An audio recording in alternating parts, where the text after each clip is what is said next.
Hi, I'm Bill Faywell. I'm the author of The Science of Liberty, American Reformation. It's a serious study into the subject of liberty, an issue that has not been addressed since John Stuart Mill's On Liberty in 1859.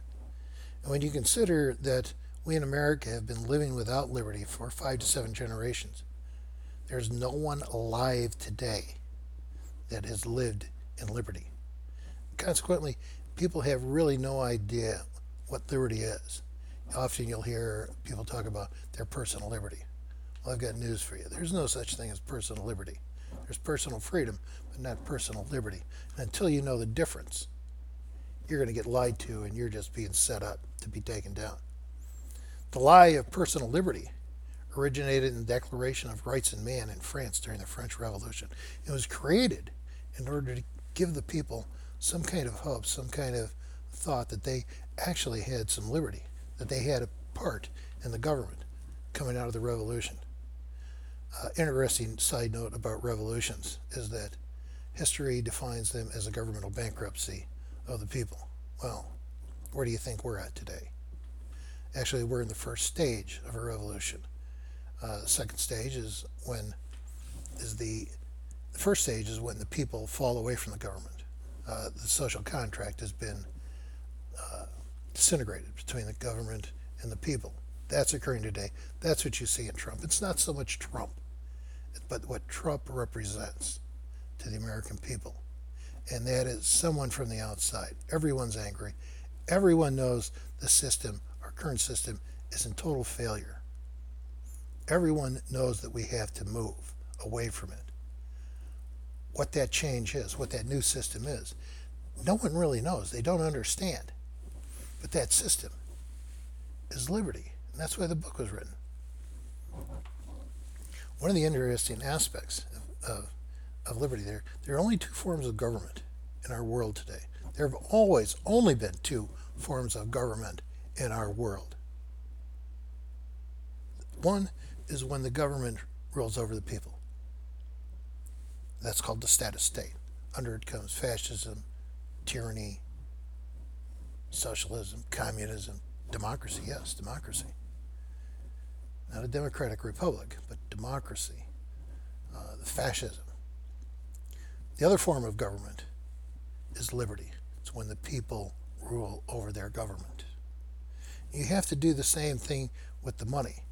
As long as the money supply of the people is controlled from above, the people are ruled. The people need to rule over their money also. And it's a very easy thing to do. It's a very simple concept, and it's covered in Chapter 8 of the book under the orderly removal and replacement of the Federal Reserve Bank. We go into that sometime later.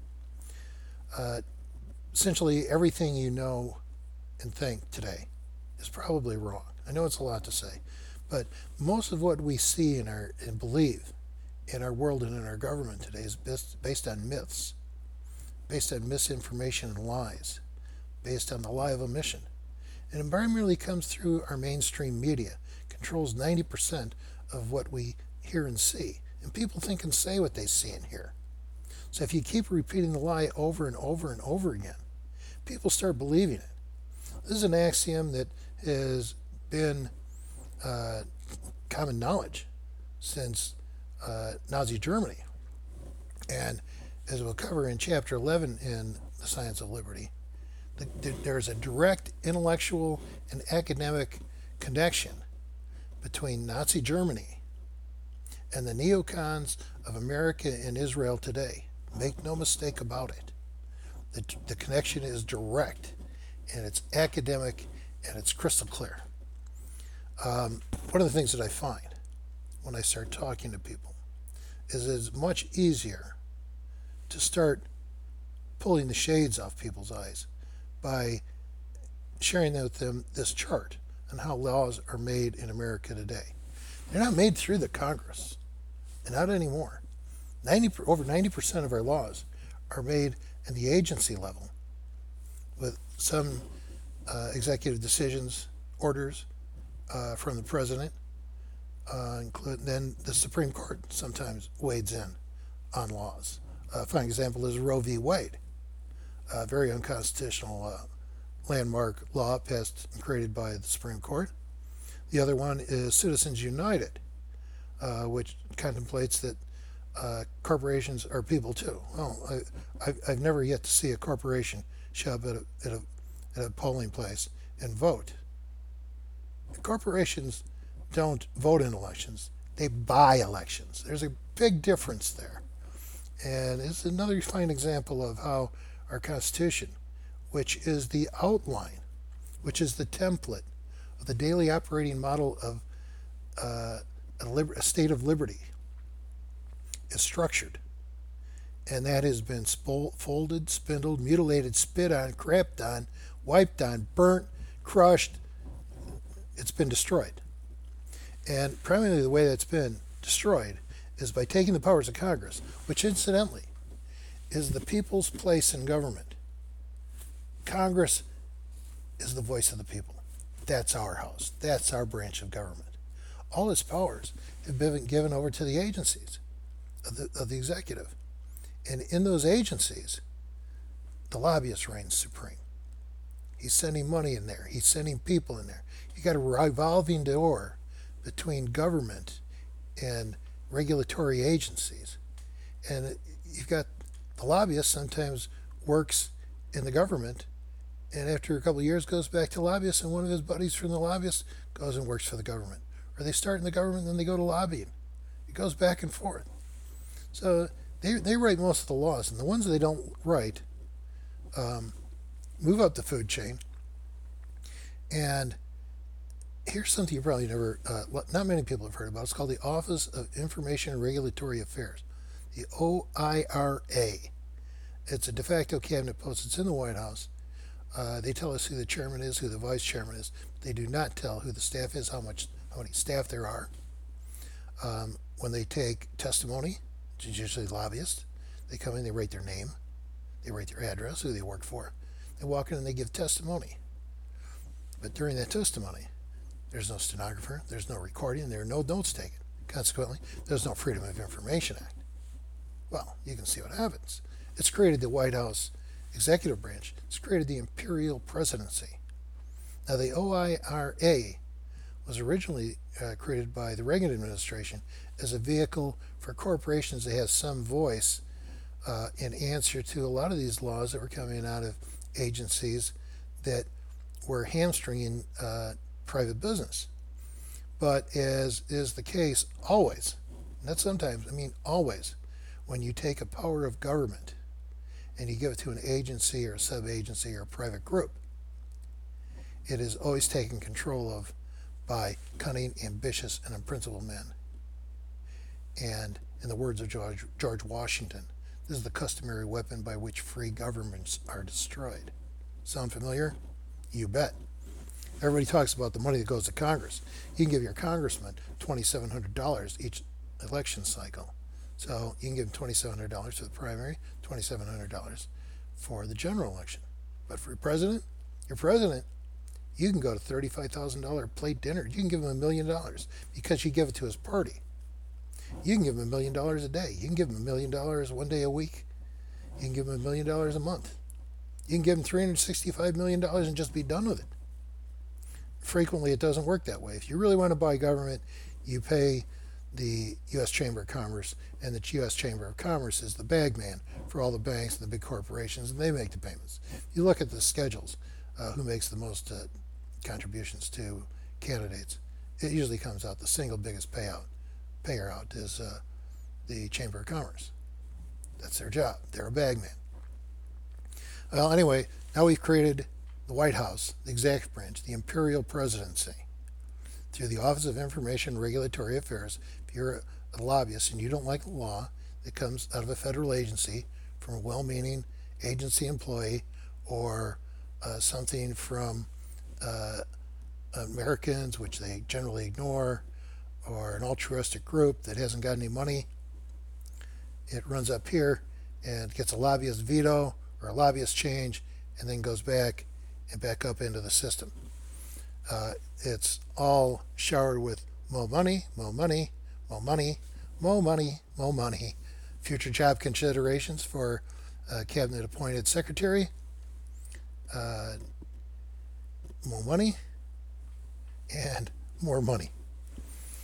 Uh, Out of that, the laws get passed, and too big to fail banks, big corporations, big oil, military industrial complex, big pharma, and Monsanto get the near new law. And American gets fleeced. It's if you write your law, you can keep your law. It's an old Obama saying, and it has a government note that kind of carries through. Now you're wondering why all this is important, because it's explained to you this is the daily operating model of government. This is how it works. This is what has destroyed America. This epitomizes the systemic failure in the United States of America.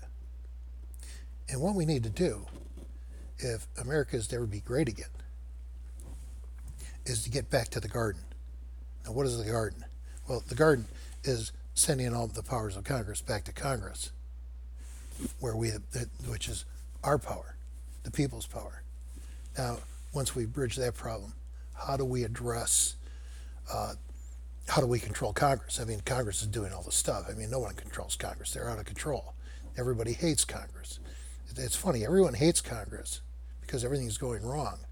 All the powers of Congress are going wrong. But Congress isn't running them. The rest of the government is. We've got to get it back to Congress. And when we do that, in order to reestablish the system of liberty in a government, what I've come up with, I've discovered 4 laws before Congress today that, if passed, would take our government from one that rules over the people back to one where the people rule over the government. The first one is Senate Bill 209, House Bill 24. It's passed the House 3 times. In January, it came before the Senate. Once again, it got a vote. Really didn't get a vote. They had a vote to end discussion, and it went down in flames. Ted Cruz did not vote on it. He refused to vote on it. But then Ted Cruz has been paid off by the big banks, and they don't want to see the Fed end because that's how they live.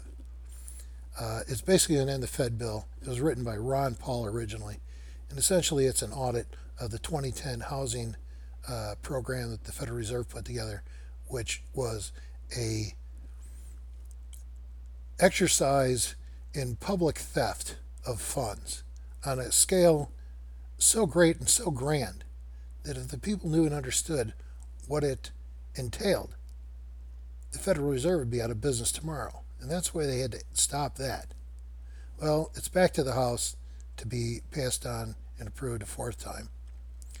The other bills are known as Write the Laws. There's Senate Bill 1663, 1664, and 1665.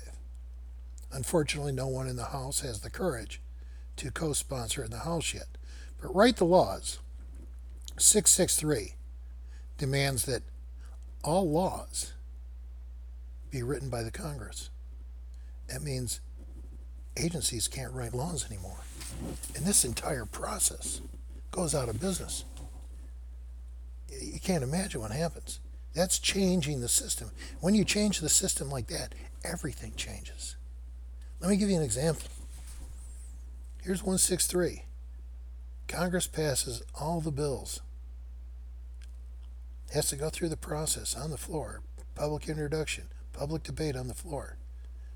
Agencies, committees, out of committee, onto the floor, getting scheduled. It's a laborious process. It's a very transparent process. Whereas this process, there's no transparency at all. And transparency is key to the consent of the governed, which is the basis of our entire governing process. If you were to sum up the Declaration of Independence, it is transparency that creates the consent of the governed. Without the consent of the governed, you don't have a government, at least one in liberty. We're no longer based on the tenets and that foundation found in our Declaration of Independence, and our Constitution becomes toilet paper. The next bill, 1664, one item per bill. You can't imagine what that does. And December 18th of 2015, they passed the spending bill, the omnibus spending bill for the United States. Took us up to $19 trillion in debt. What they tacked onto that was just an assortment of crimes. The biggest was the Spying on Americans bill called CISA, C-I-S-A.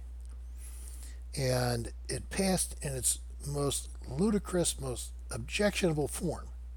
Even in its most latent form, it hadn't been able to get past the Senate or the House. No one would touch the thing, but it got passed in its most abhorrent form, being tagged on to the spending bill. So you see, 1663, Congress writes all laws, and 1664, one item per bill. All of a sudden you have transparency. 1665 is the icing on the cake. 1665 requires that before a law is passed, it has to be read on the floor of the Congress. Do you know what that means? That means no more 1,250-page bills of Obamacare, with the next 20,000 pages to be written by the Health and Human Services to go through this process through the ORIA, just hung on with money and lobbyists everywhere. You destroy this entire system. You end the Imperial Presidency. Pour all power back into Congress. Congress is now has to focus specifically on what its duties are. Article 1, primarily Section 7, 8, and 9. They have to focus entirely on them. They have to narrow it down. The worst you're going to see is maybe a 100-page bill for taxation. Right now, the tax code is over 75,000 pages. 75,000 pages. There are millions of people in the United States today working for corporations and millionaires and maybe non-millionaires trying to figure out how to get more money out of the government so they don't get fleeced so badly. What's the net production? To the net wealth of the nation? Zero. Actually, it's subtraction because they create nothing. But say now the biggest bill you get is 100 pages. Most bills are going to be 10, 20, 30 pages. They're going to get real down to the nitty-gritty, and the rest is going to be handed over to the states. Also, Congress is going to have their hands full with what they need to do. Today, part of the problem with Congress, by not having to do their job, they do everyone else's job. Here's a fine example of what happens when you institute the daily operating model of a state of liberty. It's a systemic change. And when you change the system, everything changes. It's just sweeping. Wipes everything out. Changes it overnight. And where before you did not have a 10th Amendment, the Congress, the government, the federal government was controlling everything from the states. Now everything gets kicked back to the states simply because Congress hasn't got the time to meddle in everyone's business because they've got their own business to take care of. And that's one of the things you're going to find in liberty throughout this study, is that you solve all these problems at once. You take all these individual problems, whether it's immigration, education, retirement, Social Security, I don't care what it is. I call them all whack-a-mole because you whack this one and another one pops out. You whack that one and two more pop up. You're never going to answer all those problems. You're never going to solve an issue because you go and whack that one up and the one you whacked in the first place is going to come right back up because it's never been resolved. Because this system is not meant to resolve any problems but perpetuate them.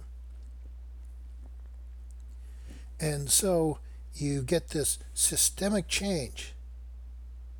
And as people understand that the nation has come to systemic failure, that the entire system has failed, and that the only reason we don't jump to the system that's going to save us is because we don't know about it. We don't understand it. We don't know how to institute it. Well, now we do.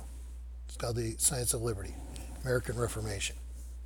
And it takes you step by step, philosophically, theoretically, and in application to domestic resolutions, foreign policy, to orderly removal and replacement of the Federal Reserve. And in the next issue here, we'll start talking about going through the book, the first 42 pages,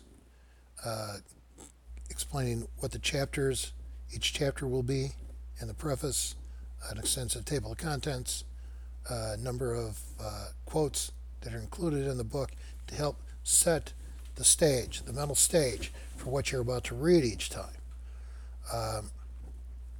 Like I said, liberty is something that people just don't understand. They think they do, but they don't. I myself, every day, I discover new things about liberty. Just it opens my eyes, an epiphany, almost on not on a daily basis, but quite often. And the entire process has been like that for me. The copyright in the book is 2014. I thought I had it done then. It took me 2 years after that to finish the book, because every time you get into a problem, you discover that it's a systemic change. And then that starts feeding back into everything else. I found that people in computers that write code understand this whole process much more, because when they write a new system, the change is systemic. It runs through the whole thing. Having shared all this with you, thank you for your time. Remember, what you want to do is to call your congressman and your senator and your president and ask them, where do you stand on liberty legislation? Keep it simple, brother. Where do you stand on Senate Bill 209, House 24, Senate Bill 163, 64, and 65? Because these passed together will make America into a state of liberty again. One final note I'd like to cover, and that is, which is also very important in the book, is the need for term limits. Now, today we have a movement coming through for a constitutional convention that believes it can limit all discussion to the issue of term limits. Well, I've got news for you. That will never happen. You call a constitutional convention, it's going to be opened up to everything, everyone. Congress will wade in, and I can guarantee you, out of it, America will fall into a violent revolution. There is a process for an amendment to the Constitution. It's well established. Term limits for the Senate and the House are no different than the term limits that were placed upon the presidency after FDR died in 1945. And it's the same process. It's an amending process. And sure, it can start in the states, but by no means do we call it constitutional convention. That's national suicide. But having shared all this with you, think of liberty legislation, use it, call your congressman. You've got electanewcongress.com. It's a super PAC dedicated to electing a new Congress.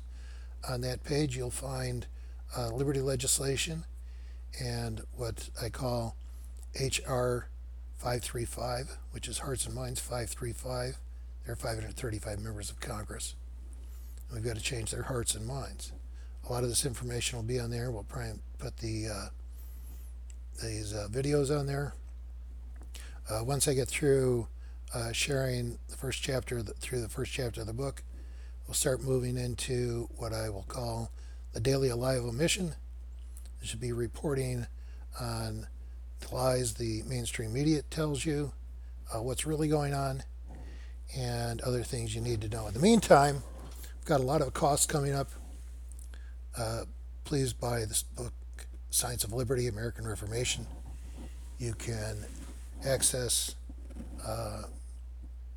the purchase of the book through electanewcongress.com, also scienceofliberty.us, and help fund the project and teach yourself about liberty. It's our only hope. My only last point that I'd share with you is that the definition of a revolution is a governmental bankruptcy of the people. We're in stage 1. Stage 3 is when the shooting starts. The purpose of the book is to help us bridge that gap and avoid stage 3. A lot of people tell me that they're just going to sit the revolution out. Well, I've got news for you, my friend. No one sits out a revolution. We're all in a tub of water. And when the drain gets pulled, everyone gets pulled into the vortex. No one gets left out. So, we're there. We're going to have a revolution. It can either go easy or it can go real hard. It's all up to you. Thanks. See you in the next episode.